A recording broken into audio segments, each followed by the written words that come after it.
Bonjour à tous et bienvenue pour ce troisième et dernier épisode du triptyque Cthulhu spécial Halloween. Nous serons dans le futur en 2034 sur Mars.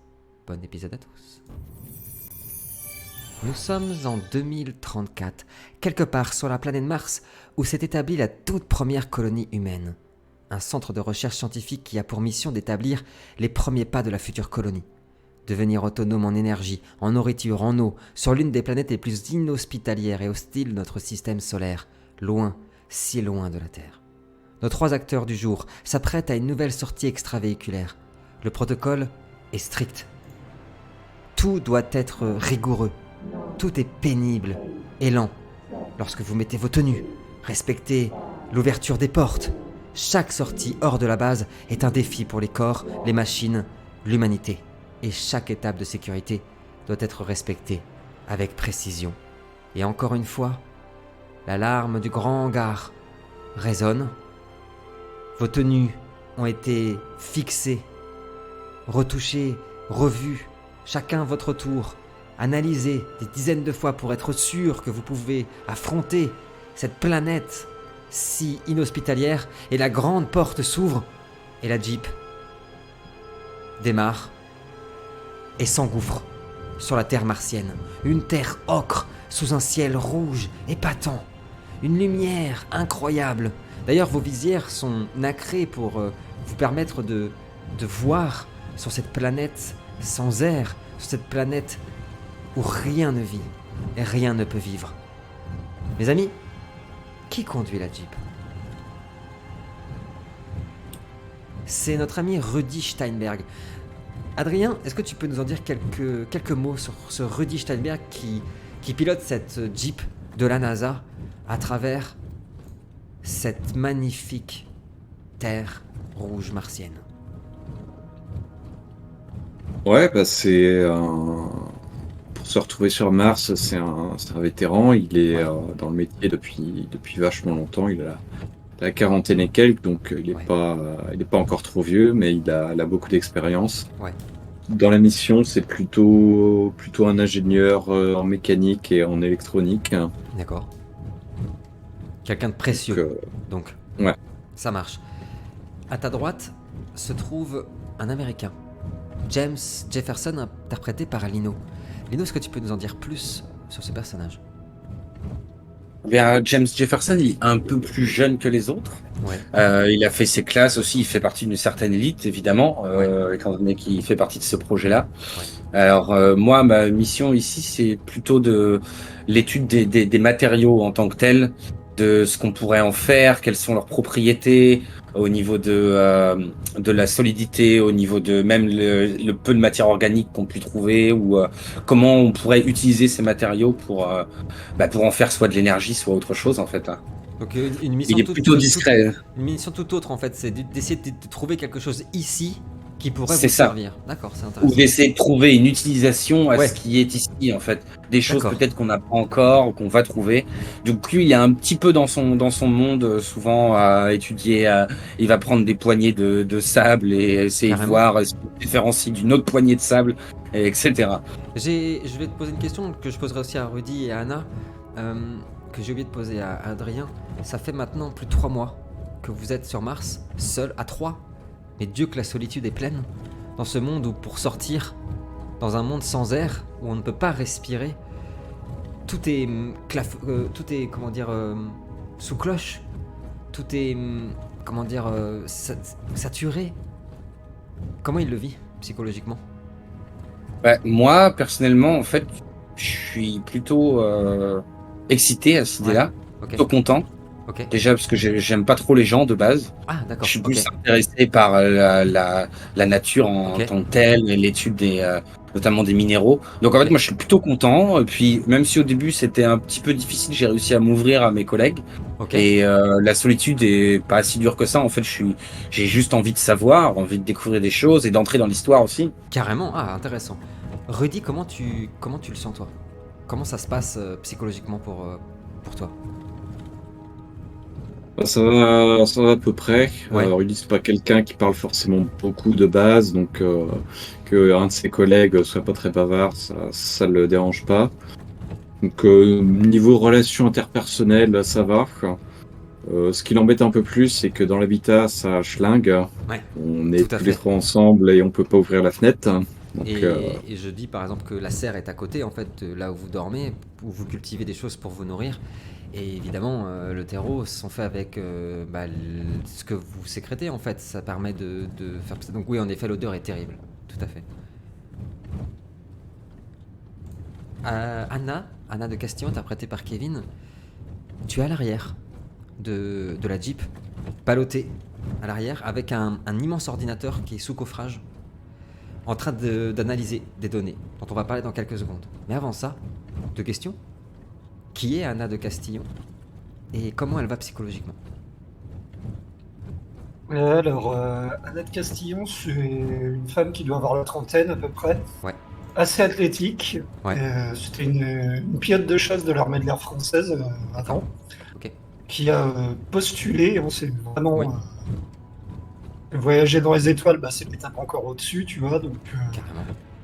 très excité à l'idée d'être la première femme sur Mars. C'est une personnalité plutôt enthousiaste, qui respecte les protocoles et tout, mais bon, disons que pour la déconne, c'est un peu elle qui va mettre de l'ambiance dans le groupe, D'accord, quoi. ça marche. Quant à l'état psychologique, bah évidemment, elle a une famille avec un enfant en bas âge, donc ça lui manque un peu. D'accord, Mais à chaque jour son lot de découvertes, quoi. Donc, en fait, elle se dit qu'elle est pas là pour rien, quoi. ça marche. Elle vit l'instant, quoi. C'est ça, et elle, bah, c'est plutôt le pilotage et les communications, sa Carrément. spécialité, quoi. Eh ben, on va en parler dans quelques secondes de la communication, mais je signale quand même aux gens qui nous regardent que nous avons Anna de Castillon, qui vient d'une grande famille. Une famille qui a toujours eu un rapport particulier avec l'émission, puisque il paraît même, c'est une légende de famille, qu'un de ses ancêtres faisait partie des soldats du roi qui ont emmené le célèbre masque de fer jusqu'à sa prison de l'île Sainte-Marguerite, bien que apparemment il ait préféré déserter au dernier moment pour rejoindre sa famille. Enfin, ce sont des légendes de famille, vous savez bien. Anna, tu es à l'arrière pendant que Rudy conduit, que James Jefferson est en train de regarder à l'intérieur de la Jeep, tout ce qu'il y a au niveau de la boîte à gants, tout est là, ok. Sur ton ordinateur, la poussière rouge de la roche, comment dire, vole partout. Il y a des débris aussi qui volent. C'est vraiment très difficile de rester concentré. Mais t'es hyper professionnel, ballotté certes, mais professionnel. T'es sur ton ordi quand tu reçois un étrange signal, une alerte, sur ton logiciel, ordinateur de météo, qui signale un danger. Que fais-tu? Je peux préciser le... Ouais, tu rentres les données, le code pour y avoir accès, et ils annoncent quelque chose de pas commun, qui n'était pas prévu surtout. Aucun d'état-major vous avez prévu. Il y aurait des débris qui sont en train de rentrer sur Mars, en fait, qui sont en train de pénétrer la planète et qui semblent être déjà au-dessus de vous. Ah, donc on est dans la zone d'impact. Bah ouais, ça serait au-dessus de vous, quoi, ouais. Tout à fait. Que fais-tu? Je fais, via la radio, je fais demi-tour, des débris sont en approche. Droit sur nous. C'était bien Rudy qui conduisait, hein? Ouais. Rudy, tu entends ça? Enfin, vous entendez tous les deux ça. Que faites-vous? Je demande à en savoir plus. Pourquoi faire demi-tour? Qu'est-ce qui se passe? Qu'est-ce qui arrive? On est en plein dans la zone d'impact. Et Et t'as dans des quelle informations direction je vais sur ces débris? Oui, ils nous foncent dessus et ils vont joyeusement nous aplatir. Ok, dans quelle direction est-ce que je vais, moi? Bah, je lui indique Demi-tour, on va plus loin. par rapport à la zone estimée, je lui indique le chemin le plus court, quoi, pour sortir de la zone de danger. Tu la suis, Rudy? Mhm. Tu passes à gauche, un immense dérapage, une immense fumée rouge-orangée est soufflée. Tu traverses une espèce de cratère et ouais, vous suivez pas le chemin habituel. Du coup, la Jeep est vraiment ballottée, secouée. C'est au même moment, Anna, que sur l'ordinateur, tu reçois des signaux très étranges de communication. C'est très bizarre. Tu reçois jamais ça. Donc visuellement, sur ton ordinateur, ça fait des lignes de code avec beaucoup de chiffres et des symboles qui n'existent même pas dans nos polices d'écriture. Et dans ton casque, ça fait des bruits métalliques très étranges qui sont assez stridents. Et d'ailleurs, tu vas perdre la communication radio avec Rudy et James. Rudy et James, en fait, vous venez de passer. James, t'as levé la tête et t'as vu une comète bleue sublime passer au-dessus de vous, s'embraser dans les cieux de Mars et passer à des centaines de kilomètres. T'es un peu rassuré quand vous entendez une immense explosion et vous voyez des dizaines d'impacts autour de vous. La Jeep qui est soulevée, qui est complètement renversée, qui s'éclate sur le sable. Vous voyez vraiment des cratères s'ouvrir autour de vous, mais sur des kilomètres. Le sol entier de Mars qui est vraiment balayé, soulevé comme un vulgaire tapis sur l'eau. Vous allez tous me jeter un jet de dextérité, s'il vous plaît. Tandis que la voiture, la Jeep, est en train de se renverser. On est au ralenti, elle est dans les cieux. Léger. Ok, on a Adrien qui en a 9, ok. Un 16 pour Kevin. Et un 21 t'as fait, Nino? Oui, Nino, en fait, t'as réussi à t'accrocher. En fait, la vitre où se trouve Rudy en l'air a été percutée par un léger débris. Donc a explosé et Rudy allait être projeté. Tu l'as rattrapé avec sa ceinture. T'as réussi à rattraper Rudy au dernier moment et la Jeep s'écrase, fait une dizaine de tonneaux sur le sol. Et puis un bruit. Plus un seul bruit, si ce n'est la respiration dans le casque d'Anna de Castillon. Anna, tu viens de te lever. Tout est hyper flou. T'as l'impression que ta visière est un peu cassée. Tu vois tout bizarrement. T'as du mal à respirer. Ta poitrine est totalement... t'as l'impression qu'on te l'a écrasée. Tu vois la Jeep. Il y a plein d'étincelles, de fumée. Tu vois quelqu'un. C'est James, il a le drapeau américain. Qui est en train de sortir ce qui semble être un corps soit inanimé, soit sans vie, de la Jeep, en train de traîner sur le sol martien. Qu'est-ce que tu fais? Est-ce que ma radio fonctionne à nouveau ou Tu rallumes ta radio et t'entends exactement la même chose. Ces signaux étranges, métalliques. Et c'est tout. James, tu viens de tirer Rudy.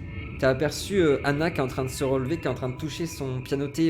C'est une sorte en fait, de tablette que vous avez sur le bras avec tous vos trucs de communication. Et toi, tu es en train de tirer Rudy qui bouge pas par les pieds. Il vient de convulser et de se réveiller. Rudy, tu te réveilles. Tu as un impact dans ton casque. Comme un trou comme ça. Donc, faut appeler, je pense qu'on peut appeler Carglass là en vrai, c'est bon. C'est moins de 2 euros. Non, tu as un impact et tu sens du coup un air très très froid. Vraiment très froid. Et quelque chose te piquait la peau et l'œil. James et Rudy, qu'est-ce que vous faites? Est-ce que du coup, justement, en parlant de Carglass, est-ce qu'on a dans ce genre de cas précis un genre de résine ou un truc exactement. costaud, c'est exactement ça. C'est un tout petit pistolet avec une résine que tu colles dessus et après vous mettez une sorte de scotch noir très costaud qui est censé pouvoir être étanche. Bah, étant donné que j'ai vu au loin que Anna a l'air d'être suffisamment consciente pour pianoter, je vais me précipiter pour mettre la résine pour Rudy. Parce que je sais pas s'il doit être en hypo. Ça s'est arrêté tout d'un coup, cette sensation de picotement sur ta peau, Rudy. Et tu vois que malheureusement, la moitié de ton casque va être cachée par un morceau de scotch. Moi, mon casque a rien, moi, ma visière, rien. Et tu sens rien. Okay. Par contre, tu as plein de débris sur ton vêtement, en fait, sur ta combinaison, mais rien ne semble être cassé.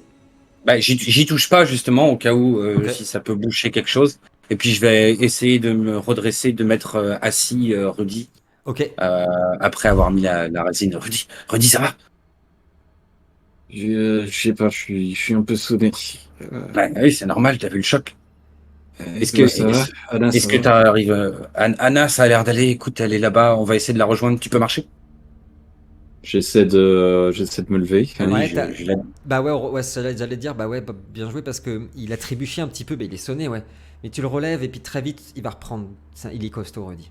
Mais Très je vite, vais il se remet. le soutenir et puis on va aller vers Anna. Et vous voyez Anna en fait en train de s'acharner sur sa tablette en fait. Depuis tout à l'heure, t'es en train de taper dessus parce que c'est que des symboles dessus qui s'affichent. C'est des lignes de code avec des triangles, des symboles très bizarres, avec des...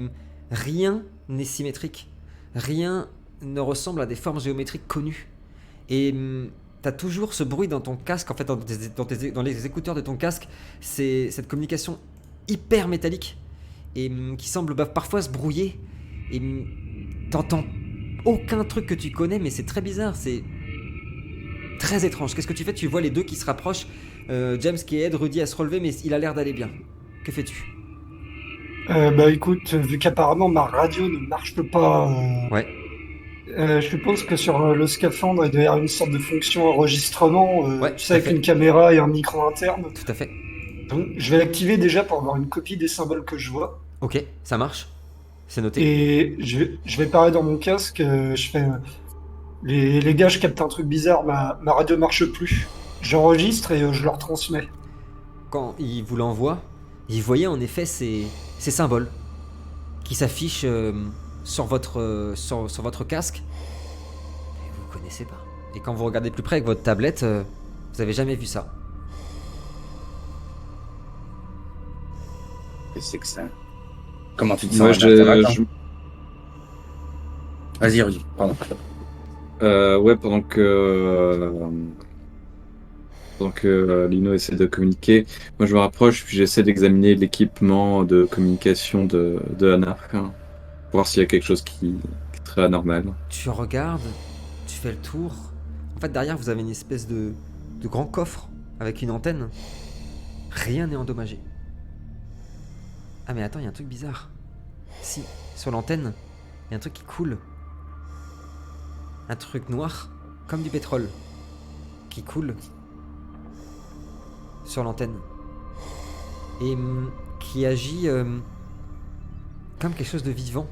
Parce que quand tu t'es rapproché, il s'est vraiment est remonté sur l'embout de l'antenne et a formé une boule qui semble bouger comme ça. Que faites-vous? Ouais, moi, je l'ai vu, ça, cette substance noire. Si tu approches de Rudy, tu vas le voir parce qu'il est vraiment scotché. Ah ouais, bah, ouais. Ah ouais, tu le vois. Bah, je vais essayer de m'en approcher et puis sortir si j'ai des outils de prélèvement ou des Ouais. choses comme ça. Si c'est ma spécialité, voir quel genre de matière c'est. En fait, Faire peut-être un Ouais. prélèvement, quoi. tu sors une spatule et une espèce de tube et elle se laisse faire. Elle enroule la spatule. Et quand tu le mets à l'intérieur, elle redevient une boule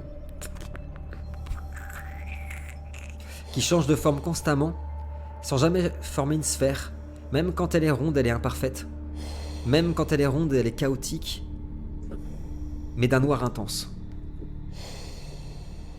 Et en fait, Bah, je vais essayer de faire des analyses avec le matos que j'ai.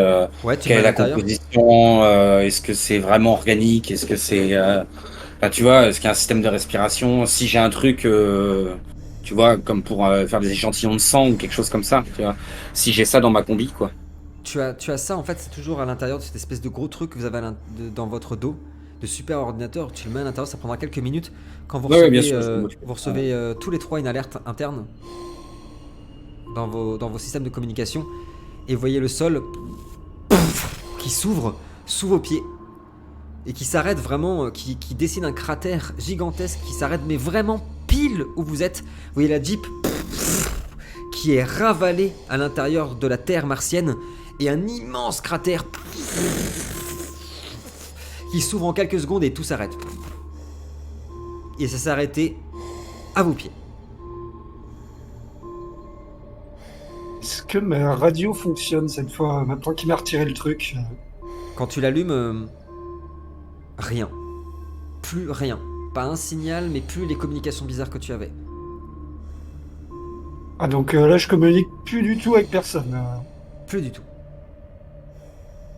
Pour Hmm. parler, il faudra que tu leur parles, parce que vous vous entendez. Mais en fait, tu seras obligé de parler plus fort, et vous allez entendre en fait vraiment la voix d'Anna tu vois, sous casque, comme si elle criait, quoi. Alors, on va pas le jouer, parce que ça va être un peu embêtant, mais elle va être obligée de vous crier pour que vous l'entendiez. Que faites-vous? Ok, bah, je vais regueuler Radio HS, ça veut rien savoir. Et puis je vais regarder dans le cratère. Tu regardes le cratère, ça descend à des centaines de mètres de profondeur. Comme si le sol était juste un plancher, ici, qui était tombé. Mais un truc de fou, Anna. Tout le long, en fait, tous les bords du cratère, il y a un escalier qui est fabriqué dans la roche martienne et qui descend en prenant tous les tours du cratère et qui semble descendre jusqu'au bout. Je le montre au gars. Les garçons, vous voyez ça. Vous êtes ébahis. c'est Évidemment, possible. vous n'avez jamais vu ça. Oui, ça c'est Évidemment. sûr. Surtout sur Mars. Surtout sur Mars. Que faites-vous? Est-ce que Rudy, tu penses que tu peux faire quelque chose pour la radio d'Anna? Je sais pas, j'ai jeté un œil tout à l'heure, ça n'a pas l'air, il y avait l'air de rien avoir d'anormal. Ah, il y a vraiment... Je- Elle est impeccable, quoi, sa radio. J'essaie de voir où est la Jeep, est-ce qu'elle est atteignable encore? Elle s'est brisée en deux, en fait, en tombant sur un morceau des marches qui descendent. Et il y a un morceau qui est accroché aux marches, l'autre qui est tombé au fond. Et on voit pas, en fait, tellement que c'est profond, on voit même pas le bout du cratère. Je vais essayer de toucher peut-être les marches, moi. C'est- Avec ouais. mon gant toujours, mais Ouais, bien sûr. voir si c'est solide, est-ce que c'est... C'est solide, ouais. C'est de la roche. Ouais. Mais très coupante. La roche typique d'ici, martienne. Très coupante, rouge, ocre. Ouais, c'est la roche qu'on connaît, Mais c'est de c'est la la roche roche qu'on que a vous déjà connaissez vue. d'ici. Et entre ça et le truc que vous m'avez retiré, vous croyez que ce serait une forme de vie? C'est sûr, c'est certain. Comment faire un escalier si c'est pas une forme de vie intelligente? Je parle de ce truc que tu m'as enlevé, ce machin noir, quoi. C'est vivant, c'est organique. Après, mes analyses sont en cours. Le temps d'avoir le retour, faudra attendre un petit peu, mais ça avait l'air d'être organique. Qui dit organique dit quelque chose de vivant ici. Est-ce que ça vient des débris ou est-ce que c'était déjà présent ici? Ça, je saurais pas le dire. Et je pense qu'on n'a pas trop le choix. On n'a plus de Jeep de toute façon, donc on va être obligé d'aller voir. Qui est le chef de la mission, au fait? Il y a toujours quelqu'un, normalement. Ouais, c'est plutôt James qui est responsable. Pas chef, il n'y a pas ce mot-là dans votre... Mais c'est Ouais, enfin, responsable. Tout à fait. qu'est-ce qu'on fait? On rentre à la base, ce serait peut-être plus prudent, ou on descend voir? On n'a plus de Jeep. Comment on rentre à la base? On est loin. On a parcouru quand même quelques bornes en Ouais. Jeep. Ouais, tout à fait. Ouais, donc si on doit rentrer à pied avec la combinaison de Rudy qui est moitié défectueuse, Je pense qu'il faudrait qu'on se rapproche de la Jeep, voir s'il y a Ouais, des je pense choses qui peuvent aussi. être récupérées. récupérer du matériel, essayer d'arranger. Je vois que ta combinaison elle a l'air d'être un peu abîmée aussi. Essayer de te rafistoler quelque chose, trouver un moyen pour qu'on puisse communiquer normalement. Mais on a du matos dans la Jeep, va falloir qu'on aille chercher ce qu'il en reste. Ne serait-ce que pour continuer. quoi. C'est vrai qu'il y avait Ne serait-ce énormément que de des matos dans la Jeep, c'est vrai. Ouais, ne serait-ce qu'une réserve d'oxygène serait pas mal, déjà. Tout à fait. Mais oui. Vous descendez? Et puis sinon on n'aura plus rien après, donc la mission on n'aura plus qu'à l'abandonner. Donc ouais, faut qu'on Écoute, on descende. va descendre. Moi, j'enregistre en même temps.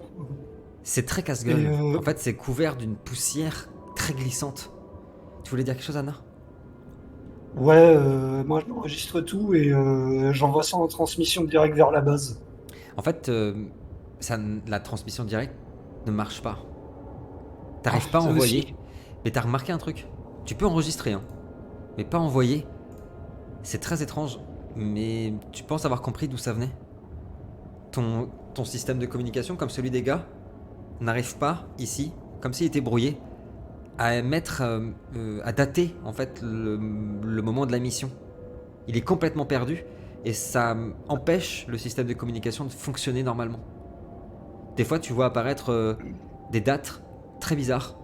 1202, 1668, 2000. Des dates complètement aléatoires. Je vais le signaler au gars et puis bah, je vais suivre. Je vais les suivre dans l'escalier. Vous descendez. Tu passes devant, Rudy ou... Enfin, Tu veux que je le fasse? comme tu veux, hein, mais, Oh, c'est le jeu, ce n'est pas un ordre. Ma combinaison n'a pas l'air très fraîche, donc je préfère éviter de passer devant, quoi. Ok, bon, il n'y a que moi qui suis valide. Je vais passer devant alors. Et du coup, je vais suivre l'idée d'Anna et je vais enregistrer aussi et essayer de transmettre. Pareil. Moi, à la base, même problème. Exactement. ça ne même part problème. pas. Ça part pas. Par contre, moi, ma radio fonctionne. Ta radio fonctionne avec eux, ouais. Et j'essaye de avec Anna, communiquer la base. Pas avec Anna. T'essayes de communiquer avec la base? Avec Non, la base, ouais. ça marche pas. Pareil.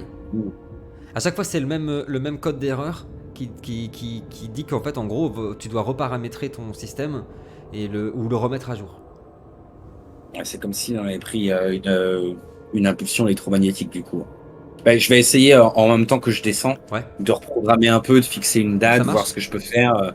D'abord juste en changeant la date manuellement. Ok. Et sinon je ferai un reboot, quoi. Je veux bien un jet d'intelligence pendant qu'on descend, du coup. Tandis que vous descendez, James va être très concentré, donc il va pas forcément y faire attention, mais vous, Rudy et Anna, petit à petit, c'est immense. Vous hallucinez de la longueur de cet escalier. Et en fait, sur les murs, petit à petit, vous voyez apparaître comme des hiéroglyphes. Des choses qui sont écrites exactement avec les mêmes symboles que ce que Anna a reçu sur sa tablette. Ce sont des symboles totalement asymétriques, sans aucun repère géométrique. Tout est chaotique. Vous ne repérez rien que vous connaissez. Mais il y en a partout. Et plus vous descendez, plus il y en a. T'as fait combien, James ? 17. T'as réussi en fait quelques secondes à non pas envoyer quoi que ce soit à la base, mais à capter un enregistrement direct de la base, et tu as entendu les mêmes bruits qu'Anna a entendu. Depuis la base, c'est ce que la base envoie. Votre base envoie ces signaux. Des trucs très métalliques, très étranges, totalement anormaux. Il y a un problème magnétique, ça c'est certain. Un truc de brouillage. Écoute, tant pis, hein. On va continuer à descendre et puis juste filmer comme on peut, quoi. C'est peut-être juste au cas où j'envoie par rapport au matériel de communication, si ça cherche du réseau ou je ne sais quoi, comment ça marche, envoyer un signal de détresse quand même. Ok, ça marche. C'est envoyé. Le programme est en boucle, qui tourne. Comme ça, quand il y a du réseau, ça va envoyer au minimum. Les garçons, vous arrivez à mi-chemin. Vous êtes sur l'arrière de la bagnole qui est coupée en deux. Il y a encore des étincelles, un peu de fumée. Et il reste de possible d'utiliser une réserve d'oxygène et une mallette de matériel. Et ce que vous voyez surtout, c'est qu'autour de la roue et du pot d'échappement, il y a cette même chose noire là qui se trimballe, qui tourne autour du pot d'échappement, qui entoure les rainures du pneu. Que faites-vous ? On va récupérer ce qu'on peut. Est-ce qu'on a des batteries parce que les combinaisons, j'imagine bien qu'il faut de l'électricité. Bien sûr, mais là, de ce qui reste de la voiture, tout a été pété sinon. Ou alors est tombé au fond du gouffre. C'est pas la fête. C'est pas. De toute façon, il n'y a pas de solution. On peut pas faire marche arrière si on récupère pas ou qu'on trouve pas une solution ici.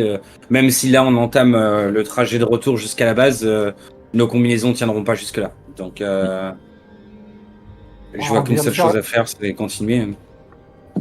De toute façon, on vient de faire la plus grande découverte de l'histoire de l'humanité.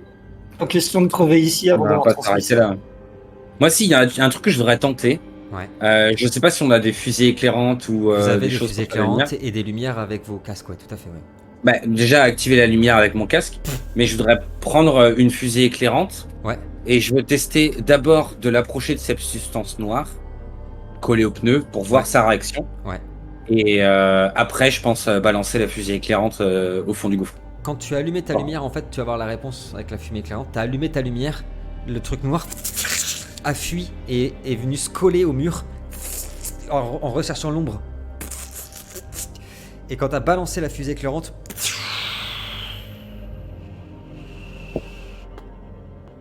vous apercevez en bas, c'est immense. Une salle circulaire où il semble y avoir des tombeaux. En tout cas, c'est très loin. Hein. Si c'est des tombeaux, c'est la forme des tombeaux que vous connaissez sur Terre en tout cas. Ils sont immenses. Et la lumière, petit à petit, du fumigène s'éteint. Que faites-vous?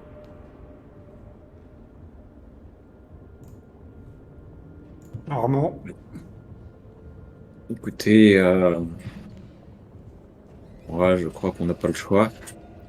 On essaie de descendre. Vous On descendez. essaie de voir ce que c'est que ces trucs en bas. Et on enregistre tout ce qu'on peut. À nous trois, on a moyen de bien documenter ça. Bah, à ce moment-là, peut-être par défaut de batterie, peut-être Anna commence à enregistrer. Et quand elle pourra plus, Bonne idée. nous, on commencera à enregistrer. Et sinon, Vas-y, Kevin, tu veux dire quelque chose? Ah, vas-y, finis ta phrase. Anna. Non, je voulais juste voir après pour les parois du coup de ce cratère, là où il y a l'escalier. Ouais. Il y a ces genres de hiéroglyphes. Ouais, Mais du coup, ça se répète tout le long jusqu'à ce qu'on puisse plus voir en fait. exactement. Exactement. Peut-être qu'on pourrait descendre en rappel ou un truc comme ça s'il n'y a pas grand-chose d'intéressant à voir sur les murs. Parce que c'est loin quoi. Après, Faut qu'on se manie. l'escalier vous emmène jusqu'au bas. Hein. Jusqu'en bas. Ouais, mais c'est que si Oui, le tout à fait, cratère on peut il pas fait tout voir. plusieurs dizaines, Ouais, on en peut pas tout a pour des heures à descendre. Tu vois. Oui, c'est vrai. C'est vrai que vous pouvez descendre en rappel si vous préférez. Mmh. Vous avez tout ce qu'il faut en Tout matériel. hasard, à tout J'approuve. hasard, dans la Jeep, est-ce qu'on n'aurait pas une sorte de drone, j'imagine Il y en avait, mais il fait partie des mallettes qui ont été endommagées. Tout à fait. Mince, on aurait pu s'en servir comme antenne relais. Alors James Bah, répondez. et Rudy vont descendre en rappel. Anna, est-ce que tu continues à pied ou est-ce que tu descends en rappel aussi avec les cordes? Ah, c'est pas le moment de se séparer là, donc. C'est noté. Non, je vais descendre aussi. Impressionnant. Il reste encore 80 mètres à descendre. C'est hyper impressionnant. On observe les murs au Et passage. vous voir si- voyez tous ces hiéroglyphes et vous aurez observé, ce que l'idée était super, un mot qui revient toujours, écrit dans votre alphabet, parmi tous ces hiéroglyphes étranges. Un mot qui s'écrit R, apostrophe, L-Y-E-H. Il revient constamment. Peut-être même une hypothèse à chaque fin de phrase. Et vous descendez, et petit à petit, plus vous descendez, plus la lumière se fait rare en fait. Et surtout, plus vous descendez, plus vous sentez quelque chose de bizarre. Il n'y a pas la même sensation sur la chair, pas la même sensation sur, votre capacité à respirer, etc. Et une intuition surtout, une intuition étrange. L'intuition que vous êtes comme sur Terre, plus vous descendez. La même gravité, la même atmosphère, la possibilité de respirer. C'est étrange, hein, c'est pas scientifique du tout. Mais plus vous descendez, plus vous avez cette sensation de retrouver les sensations de la Terre.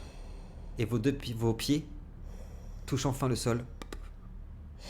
Et autour de vous, il y a des immenses tombeaux, une dizaine, qui sont mis en pyramide, en triangle.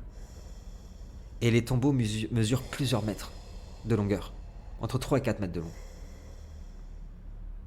Que faites-vous? Dans le doute, je vais lancer une analyse de l'atmosphère avec la combinaison. Comme tu dis, ça paraît complètement Bien sûr. absurde, mais Non, mais voir ce que les capteurs en pensent. carrément. En fait, tu envoies l'analyse et elle va se faire hyper rapidement. Elles vous disent que vous êtes sur Terre. Et t'as même un message avec marqué bon retour, caporal Castillon. De Castillon. Et avec marqué atmosphère, tu vois, normale, humidité absolument normale, plutôt une température européenne en plus. Je m'en crois ça au gars. Comment c'est possible? Je regarde si j'ai des briques sur ma 6G. Tu n'as pas de briques sur la 6G. Merde. Non, tu ne captes pas. Par contre, vous avez tous le même résultat quand vous demandez la même chose. Mais de toute façon, la gravité sur Mars est plus faible que sur Terre, Tout à donc fait. on doit le sentir qu'il y a un changement. Vous le sentez complètement. Et si on regarde en haut du cratère, Ouais. là d'où on vient en fait, L'obs- comment est-ce que le ciel nous apparaît Que du noir. L'obscurité totale. Tiens, d'ailleurs, en levant les yeux comme ça. Ah, t'as reçu des gouttes noires sur la visière de ton casque. Et tu les vois bouger. Et en effet, vous avez l'impression qu'il pleut de ces gouttes noires.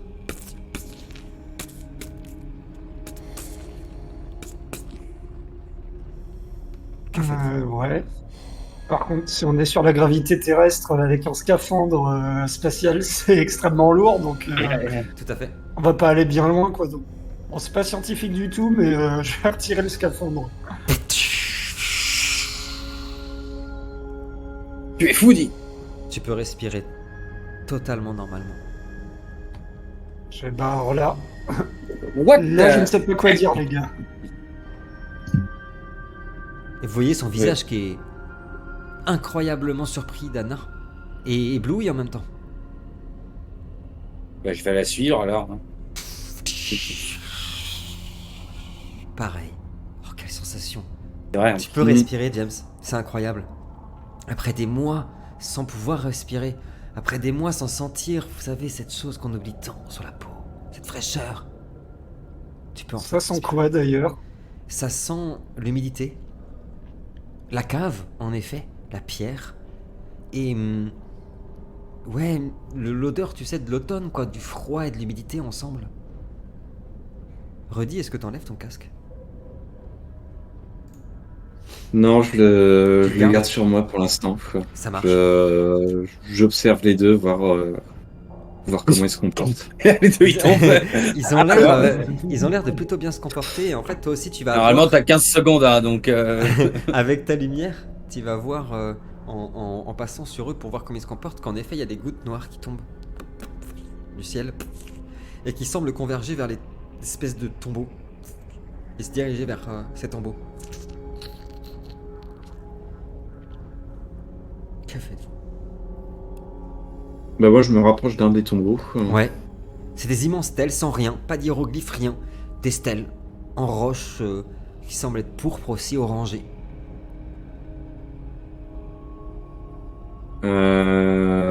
Ouais, je regarde le comportement des gouttes noires qui tombent du En ciel. fait, elles Est-ce que s'infiltrent dans les légères petites ouvertures.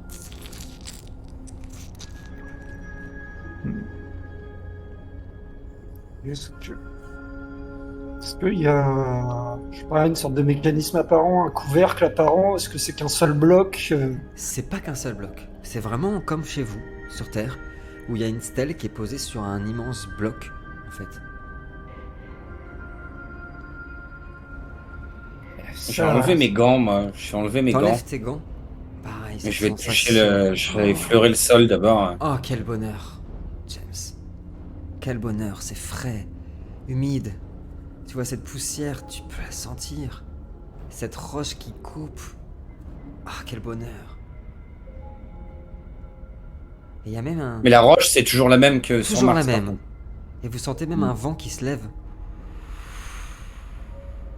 Qui balaie quelques poussières rouges. Et les gouttes qui tombent du ciel se sont arrêtées. Que faites-vous? Il y en a combien là de ces espèces de tombeaux? 10. Et ils sont disposés. En fait, ils forment un Est-ce que c'est triangle. leur... Ils forment un triangle ensemble. Ouais, je vais dire, mais c'est la distance entre eux, je sais pas, est-ce que c'est la Toujours même la à même. chaque fois ou est-ce que c'est Ouais, un truc c'est désordonné? c'est toujours la même. Il y a que le dernier qui est pas droit, qui est vraiment de biais, quoi. D'accord.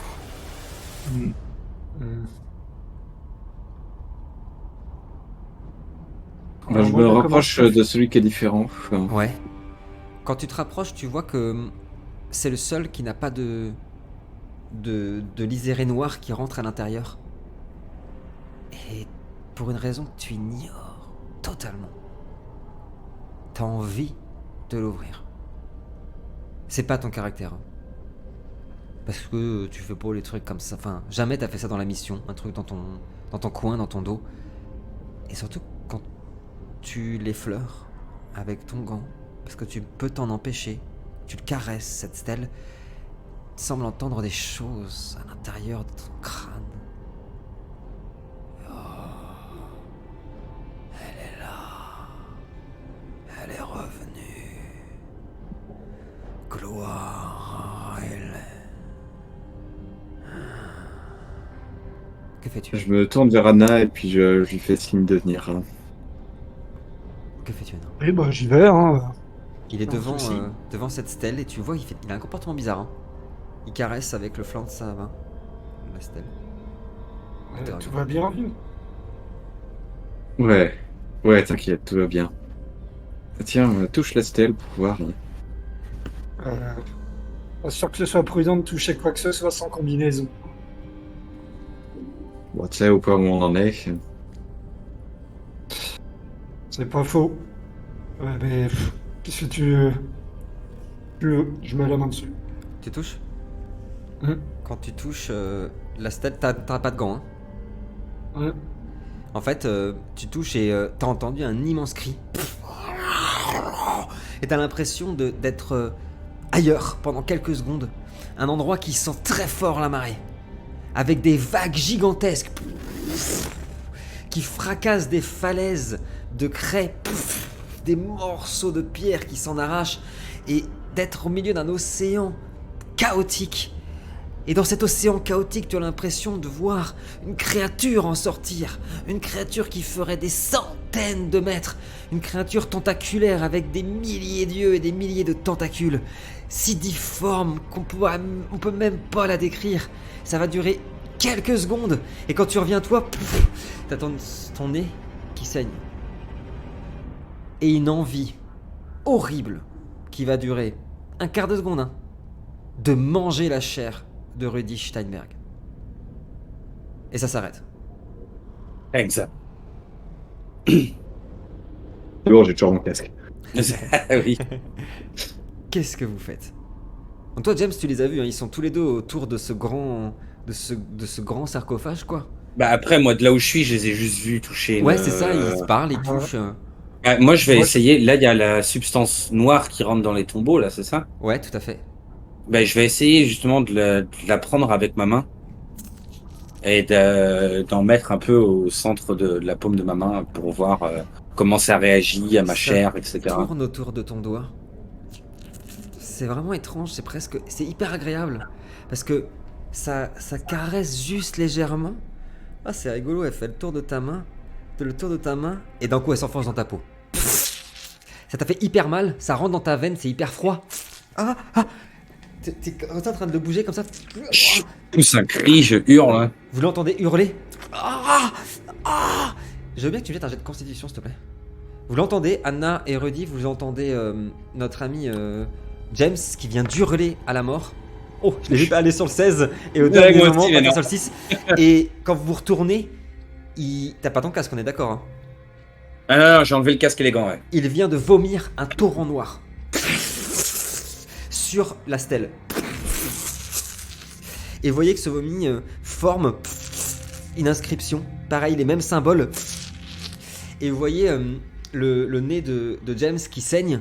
Et pareil, pendant quelques instants, mais alors toi ça va durer 3 secondes. Tu as Anna en face de toi.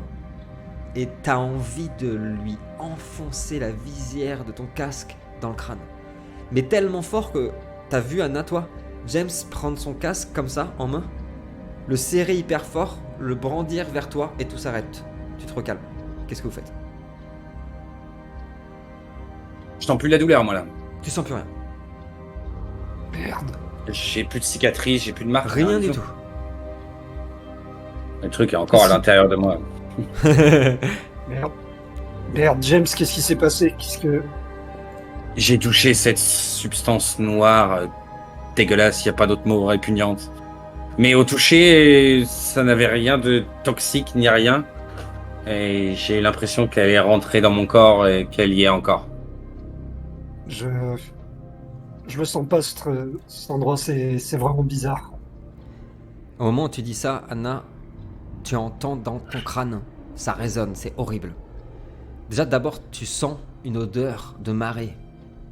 horrible, gerbante. D'ailleurs, vous l'avez vu avoir des hoquets de nausée, se tordre un peu comme ça, et t'entends une voix qui dit « Mais si, tu es exactement là où tu dois être, mon élu. » Et tout s'arrête. Qu'est-ce que vous faites?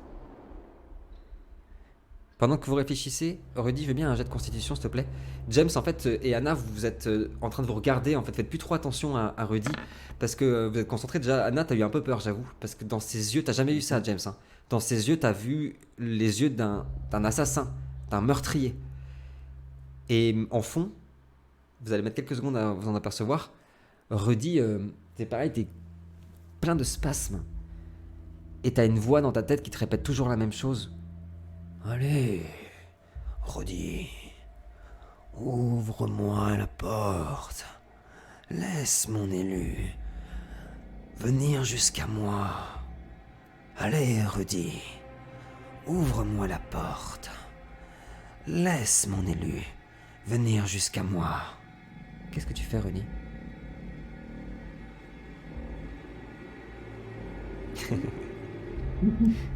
Hmm. J'aime bien il se remet son AVC. Et t'es vraiment... T'as plein de nausées. Ça dure 45 secondes et ça s'arrête.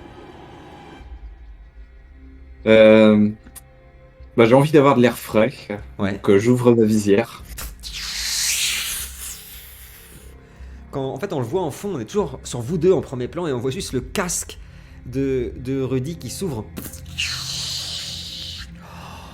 Oh, de l'air frais. Il est comme ça en fait et t'as des gouttes noires qui tombent sur la gueule. Mais putain, que ça fait du bien de respirer. Et toujours en fond, on observe qu'il est comme ça en train de respirer, la bouche ouverte. On observe une tentacule noire qui est en train de sortir très délicatement de sa bouche. Et James, t'es en train de regarder Anna et t'as fait comme ça, vraiment comme ça. Et t'es en train de voir ça. Qu'est-ce que tu fais? Oh. Ben, je vais sprinter vers Rudy Ouais. pour essayer de le plaquer au sol.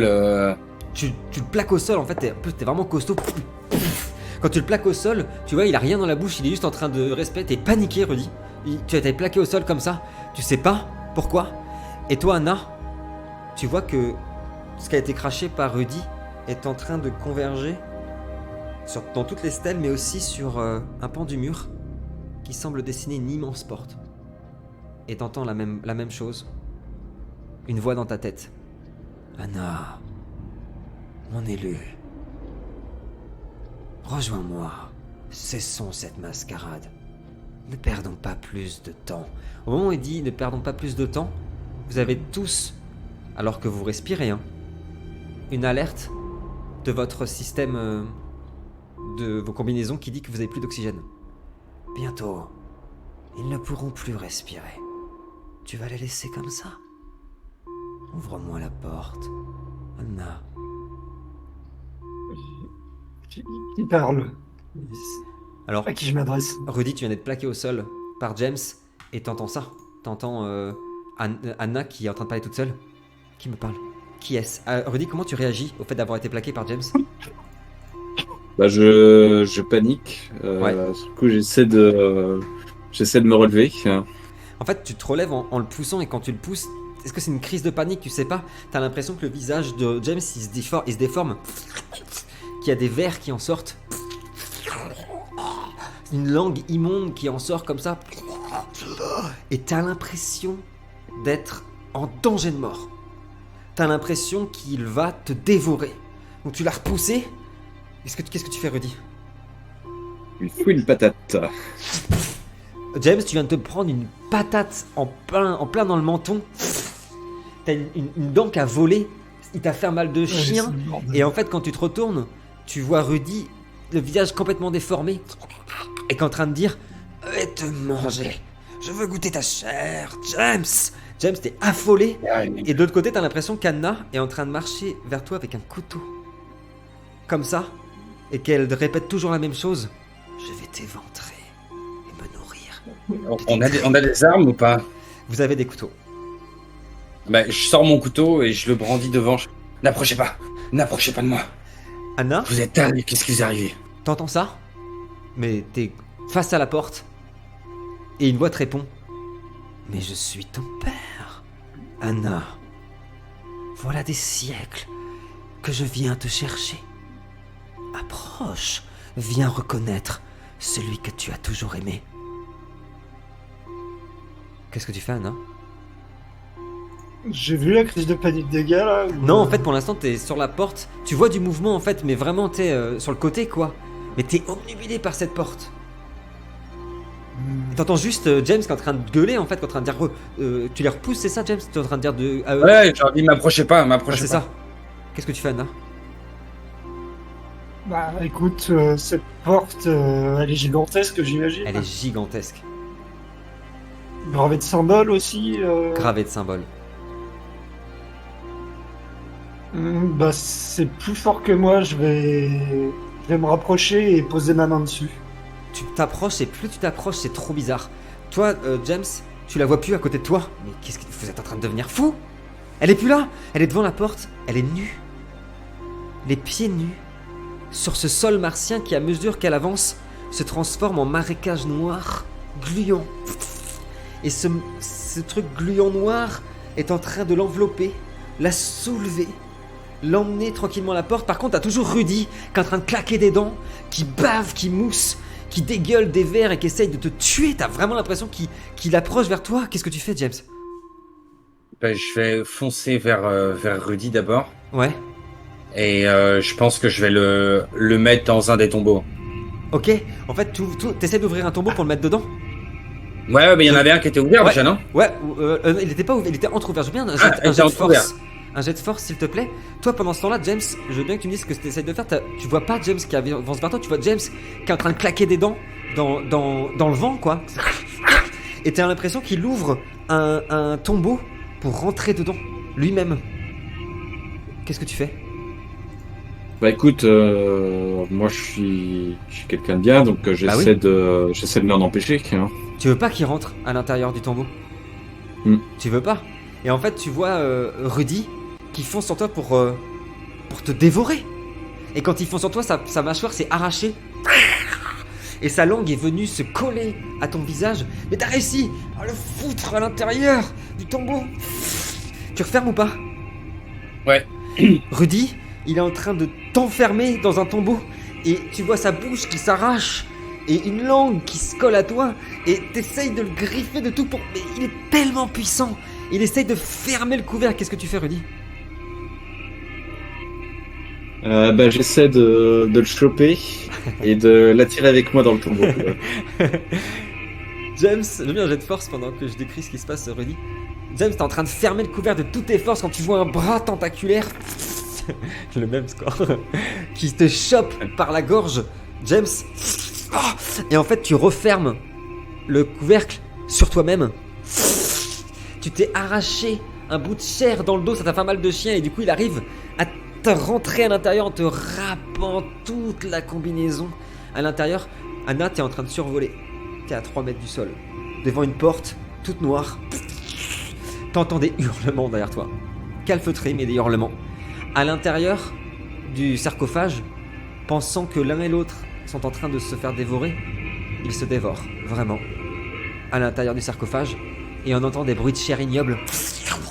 Non, non, non, Rudy, non, James, non, non. La folie pure. Et tu es face à cette porte. Et tu vois que tout le sang qui est à l'intérieur du cercueil se libère dans les 10 autres. Puis est drainé jusqu'à la porte. Qui s'ouvre. Sur un monde sublime. Un monde océan. Un océan de monde. D'où en sort des vagues de centaines de mètres. Comme s'il y avait une guerre perpétuelle de vagues, de tsunamis sur cette planète. Et alors que tous les autres sons de ton alarme de combinaison sont en train de s'effacer, tu vois une créature sublime. Rien n'est proportionné dans cette créature. Elle est belle. Elle a des tentacules gigantesques, des yeux, des ailes. Et c'est comme si elle pouvait t'embrasser. Et c'est comme si elle pouvait se rapprocher de toi et atteindre même ton esprit, ton âme. Elle est belle et elle sent bon le poisson pourri et la carcasse. Elle sent le vomi. Elle sent divinement bon. Anna, tu entends cette voix? Laisse-moi passer la porte et venir en toi, Anna. Ne t'ai-je jamais aimé? Allez. Et tu aperçois une main gluante, dégoulinante de noir, tentaculaire, se tendre vers toi. Que fais-tu? Ouais, je suis hypnotisé par ça, moi, donc sur la main, je fais voyez le bienvenu. Elle prend ta main, le créateur prend ta main. Depuis des siècles et des siècles, j'attendais ta venue, mon élu. Et nous voilà réunis et inséparables. Et on voit plus rien. Anna, on te retrouve des heures, des jours, des mois, des années, aucune idée. Peut-être 3 heures avant, 8 ans après, 1 mois après, ou pendant. Tu viens d'activer l'évacuation d'urgence de la navette spatiale internationale qui partait de Mars. Tu es seul à l'intérieur. Qu'est-ce qui s'est passé? Tout ça était réel? C'était quoi? Était-ce un rêve, un cauchemar? La fusée est prête à décoller. 10, 9, 8. La base sur Terre te prévient que tu seras bientôt à l'abri. Que quoi que tu aies vécu, tu rejoindras bientôt les tiens sur Terre et que tu seras en sécurité. 3, 2, 1. La fusée décolle. Et tandis qu'elle décolle, nous plongeons dans ton regard, Anna. Un regard infusé d'une encre noire. Comme si à l'intérieur de ton iris, de tes pupilles, il y avait un monde de noir, où des marées de tsunamis se faisaient la guerre. Écran noir.